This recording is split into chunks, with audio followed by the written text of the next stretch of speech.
Bueno, cuando me preparaba yo para dar esta conferencia el día de hoy, lo primero que me vino a la mente cuando pensé en lo que es el DNA del consumismo fue hacer un simple examen personal y decir, bueno, ¿soy yo un consumista o no? Y lo primero que me vino a la mente es que yo no soy de esos. Finalmente tengo algunas cosas, uso algunos gadgets tecnológicos, pero no soy un gran seguidor de la moda y podré decir que no soy una persona que realmente está metido ahí. Entonces dije yo, bueno, voy a proseguir con esto y voy a ver qué es lo que está ahí detrás y ver cuál es el DNA del consumismo. Y lo primero que dije, bueno, en mi familia, ¿qué es lo que yo hago? Y entonces en mi familia, pues, revisé y vi lo que hacemos, básicamente es reciclar, separamos la basura, hacemos composta con los vecinos, separamos el Tetra Pak y el cartón. Entonces en ese momento dije yo, bueno, pues realmente estoy haciendo lo que yo como ciudadano me corresponde hacer y realmente es algo que funciona. Y bueno, en nuestra casa prácticamente todo se recicla, pero no todo y algo se cuela. ¿Y qué es lo que no podemos colocar? Bueno, pues no podemos colocar todas estas plásticos que tenemos en nuestra casa, todos estos recipientes de plástico, de medicinas, todas estas bolsas que tenemos una gran cantidad de bolsas de todos colores y sabores, y básicamente hasta el queso y el empaque del queso. Entonces, de repente empecé a reflexionar y dije, bueno, ¿qué es lo que está pasando y a dónde va a parar todo esto? Y la sorpresa fue muy grande para mí cuando lo que pude ver es que esto va a parar a algún lugar. Y ese lugar donde va a parar es ni más ni menos que esta área, que es la gran mancha de basura en el Océano Pacífico, que es una mancha que mide aproximadamente entre 15,000 y 700,000 kilómetros cuadrados, que es algo equivalente, para que tengan una idea, a 2 veces lo que es Estados Unidos continental y que representa alrededor del 8% del Océano Pacífico. Y de repente me puse a reflexionar y dije, bueno, ¿qué es lo que está pasando? Pues que toda esta basura se está yendo ahí. Así es que sí hay un impacto y por más que yo pudiera pensar que cumplo y hago la tarea y estoy fuera de la sociedad consumista, en realidad veo que eso no es así, que esto se está yendo a algún lado y se está yendo ni más ni menos que a esta gran mancha de basura. Esta mancha de basura tiene la característica en que todos estos plásticos de mis galletas, del yogurt, del shampoo, se van descomponiendo y se van haciendo pequeños confetis que se van quedando flotando en el mar y que están flotando, digamos, en la superficie, pero incluso a nivel por debajo de la superficie.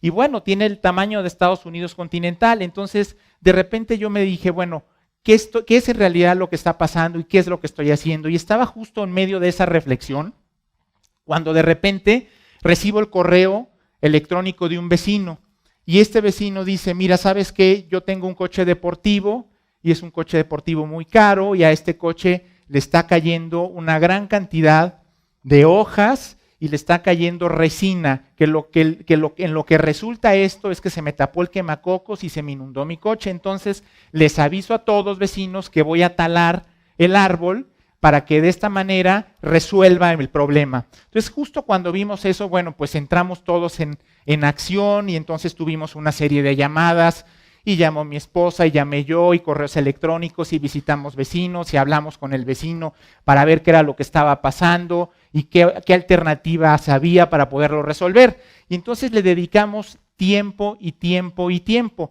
Y la verdad es que el resultado fue muy bueno. Nada más taló la mitad del árbol. Entonces salvamos la otra mitad. Y entonces la reflexión cuando estaba viendo esto para mí fue, ¿por qué resulta que nosotros no tomamos más acciones consistentes como la que tomamos esta vez en el condominio los vecinos?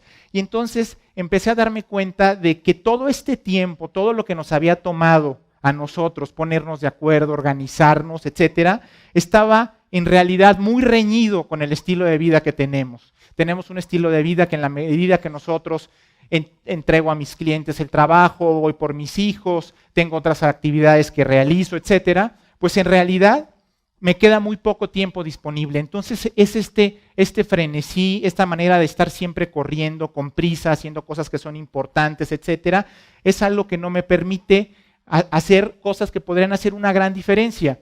Y la pregunta que yo encontré ahí fue, bueno, ¿es real este tiempo, esta noción de que no hay tiempo y esta noción de que soy una máquina y que como máquina no puedo hacer nada y solamente puedo hacer lo que realmente para lo que estoy obligado a hacer?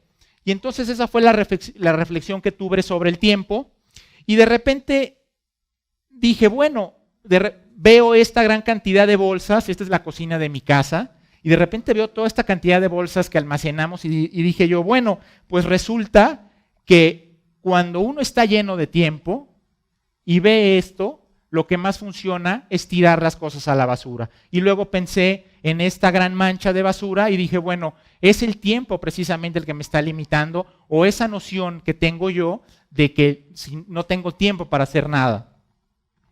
Ahora, el consumismo y las consecuencias son resultado de un estilo de vida sin tiempo, un estilo de vida en el que yo no puedo detenerme, en el que yo no puedo ir más allá, sino simplemente estoy buscando la manera de sobrevivir y de alguna manera pues lidiar con todo esto con todas estas cosas que tengo que hacer. Entonces dije, bueno, visto desde este punto de vista, el tiempo es una parte del DNA. Esta noción de que no hay tiempo es una parte integral de lo que es el DNA del consumismo. ¿Y qué fue lo que descubrí? Y dije, si respiro, si me detengo por un instante y alguien viene y me pregunta, Jorge, van a talar el árbol de tu casa. ¿Quieres que talen el árbol de tu casa o tienes tiempo para hacer algo? Y en el momento que yo respiro y que estoy presente, que estoy como ser viviendo eso, entonces hay la posibilidad de que yo pueda dedicarle de mi ocupado tiempo a resolver esto. Entonces algo que para mí fue muy, muy significativo fue ver que todo es cuestión de respirar, de estar presente y de estar conectado, que nadie en sus 5 sentidos, estando presente, querría que destruyeran un árbol. Ahora, ¿qué es lo que nos ha pasado mucho y que nos impulsa en este DNA del consumismo? Bueno, desde hace varios años, desde hace 200 años a la fecha, ha habido un crecimiento en esta noción de que el consumo en sí mismo nos da la felicidad. Es decir, que en la medida que yo consumo más bienes, más servicios, yo estoy siendo cada vez más feliz. Entonces, esto ha creado un hombre unidimensional en el que consumir más es lo que todos aspiramos. Sin embargo, esto ha ido todavía más allá. En las medidas de las cuentas nacionales de los países, lo que nosotros vemos es que el bienestar nacional está asociado al consumo, asociado a la felicidad y asociado al ingreso per cápita. Entonces, de esta manera, como medimos a los países, es en función de su potencial de consumo. Y si esto es así, y si esto es verdad, entonces los países que tienen un mayor nivel de ingreso deben ser los países que son más felices. Pero esto no es cierto. Esto no es cierto y se ha demostrado a lo largo de diferentes estudios que no hay una correlación entre el nivel de ingreso y la felicidad, aunque nosotros en un principio así lo vemos o aunque así nos lo dicen las cuentas nacionales y es una especie como de acuerdo general que todos tenemos. ¿Qué es lo que ha pasado? Se hizo un estudio, la New Foundations Economic creó una cosa que se llama el índice del planeta feliz. Y lo que hizo es conciliar, por una parte, y decir, bueno, vamos a considerar, para ver qué tan feliz es un país, su ingreso, su salud, la huella ecológica y lo que los países pueden consumir. Y lo metió todo en un índice. ¿Y cuáles fueron los resultados que fueron muy sorprendentes? Bueno, pues los resultados fueron que en el índice de felicidad del planeta, entre más claro, entre más verde están los países, bueno, pues resulta que son más felices. Y para la sorpresa podemos ver que hay ciertos países como Estados Unidos o otros países en África o incluso en Europa, que aunque tienen niveles en Europa y Estados Unidos muy altos en términos de ingreso per cápita, pues no existe esta felicidad, ¿no? Lo que se observa es que la gente no es tan feliz. Y hay otro extremo de países, como son los países africanos, que a los niveles de ingreso tan bajos no hay grandes satisfactores básicos y entonces hay un problema ahí en términos de la felicidad. El caso de México es un caso curioso, es uno de los países que está como en un intermedio, en que hay un cierto balance entre el tema del ingreso, la huella ecológica y la felicidad. Pero ¿qué es lo que estamos viviendo hoy en día? Hoy en día estamos viviendo un tema de flexibilidad, estamos yendo hacia un mundo en el que tenemos más capacidad de ser flexibles. Y esa capacidad de ser flexibles me refiero en que ya no estamos hablando tanto de tener un coche, sino estamos hablando de un servicio de transporte. Estamos hablando que la flexibilidad nos ha llevado a que podemos compartir en las redes sociales información, podemos compartir contenidos y que el compartir estos contenidos nos genera un nivel de intercambio y un nivel de satisfacción muy superior. Entonces, ¿qué es lo que estamos viendo hoy en día? Pues estamos viendo que estamos en una migración de lo que es propiamente de la posesión de los productos, es decir, que a mí me da satisfacción tener un producto, a un esquema en el que hay una gran oportunidad de compartir.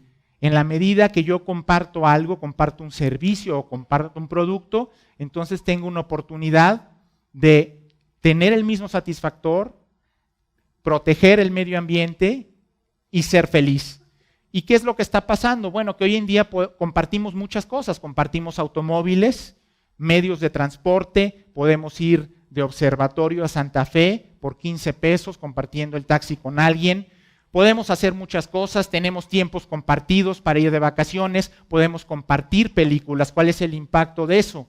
El impacto de eso es que con un solo bien podemos satisfacer las necesidades de muchas personas y podemos hacer un uso racional y un uso que funciona de nuestros recursos naturales, y eso no tiene un impacto tan grave como el impacto que tenemos hoy en día. Salirnos propiamente de lo que es la sociedad de consumo en este momento implicaría a lo mejor dejar el modelo que tenemos. Entonces, más que verlo como una pugna entre colapsar la economía versus colapsar el medio ambiente, lo que empezamos a ver es que lo que se está haciendo disponible al ir abriendo este DNA, que es, por un lado, ver que podemos, en lugar de poseer, podemos compartir, y en lugar de correr, podemos estar presentes, podemos tener un gran impacto y podemos crear un nuevo modelo económico en el que soy respetuoso de mis recursos y al mismo tiempo puedo satisfacer las necesidades de más personas.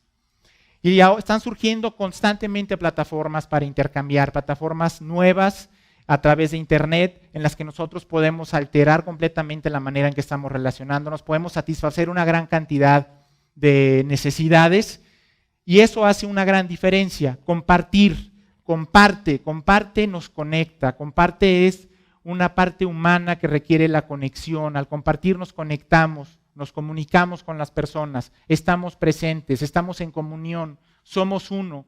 Regresamos al origen de ese hombre social, de ese animal social aristotélico. Ahí es a donde vamos.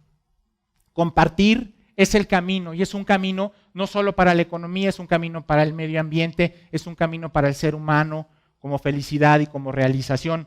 Existen muchos ejemplos ya de lo que se puede hacer para compartir automóviles, para compartir bicicletas. Aquí en la Ciudad de México tenemos ya un ejemplo muy importante y están creciendo las oportunidades para simplemente compartir automóviles, incluso compartir cualquier cosa, hasta una película. Entonces, esta es una gran oportunidad para transformar el contexto. Y para esto, ¿qué es lo que necesitamos confiar? Confiar en las demás personas, confiar en que podemos compartir, que podemos tener transacciones, que podemos estar en comunicación, que podemos estar integrados, que podemos conectarnos con el medio ambiente, conectarnos con el planeta y vivir en armonía. Conexión es la palabra que está haciendo una diferencia y la palabra que va a hacer una diferencia en la creación de este mundo que queremos. Así es que por último lo que yo les diría es que cuando estén enfrentando esto en el día a día, respiren, compartan y confíen. Eso es el nuevo DNA del planeta que queremos crear y del planeta que va a ser el planeta de las generaciones. Gracias.